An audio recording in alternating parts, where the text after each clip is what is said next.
Steelers are number one. Best team around.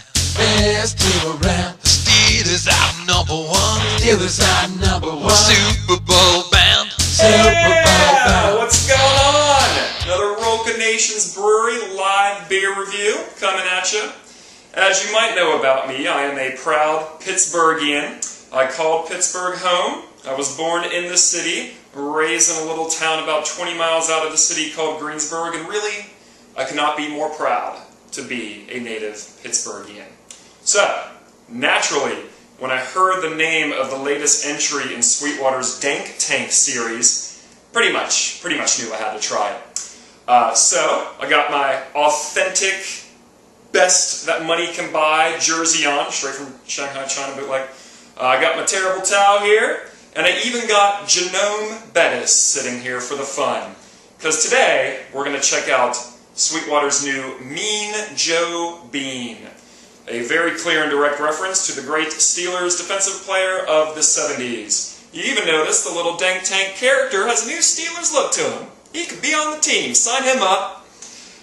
So pretty cool. I was pretty pumped to see this. Also on the bottle, references to other Steeler greats like L.C. Greenwood, Mel Blount, and Jack Ham. So, awesome. So, Mean Joe Bean, like I said, is brand new. Sweetwater's Dank Tank series is just a series of one-time releases, kind of when the mood strikes them, they brew up a new beer, probably something a little interesting, a little experimental, and this is an Imperial Coffee Porter. Alright, we've done some porters before. I'm not going to lie, I'm going to be honest, I've had this. I had it at the brewery, the Brew Your Cask Off Festival, just about this much, and it was really good. However, I was about 20 beer samples in at that point, so, you know, really, how proper of an evaluation could I give it? So I wanted to do it again. It is made with coffee beans from the Java Vino Coffee Company in Atlanta. And the family that owns that company goes down to Nicaragua and hand-picks their beans, brings them back to Atlanta to make coffee with. So pretty authentic. Made with several different malts. You know, porters typically have, you know, a lot of dark malt, chocolate malt, typically a roasty quality. And honestly, porters are not one of my favorite styles for everyone that I really like. I tend to come across two that don't quite do it for me. But you know, I recall this being good at the brewery, so we are going to see. So like I said, 8.5% ABV. You guys see the glass I'm using here? Huh? Right? Super Bowl champions. Sorry if you don't like the Steelers. I know we're kind of becoming the Patriots of the NFL, but whatever. I like them. So, Mean Joe Bean. Very, very dark black, nearly opaque in color. Thin, tannish head on there. Looks pretty good. Not an overpowering aroma.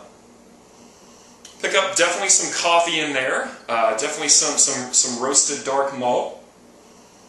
Maybe even a hint of licorice I'm picking up in the aroma. Should be good. Let's go.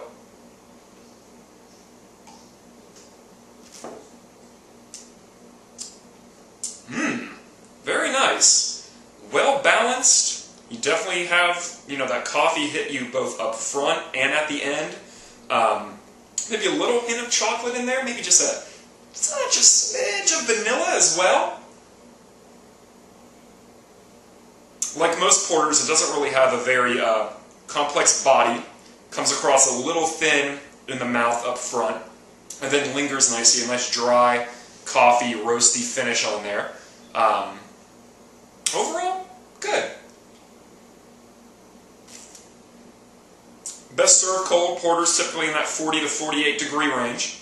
This is a nice beer. It's well balanced. It's easy to drink. Doesn't quite taste as strong as 8.5%. Good. Like I said, porters aren't my absolute favorite beer style. So wow, this is very enjoyable, and I will happily finish the Mean Joe Bean. Porters tend to not be way up there on my list, but this is good. I give it a B+. And honestly, for the Steeler references, an A+. Right here. Steelers are number one. Steelers are number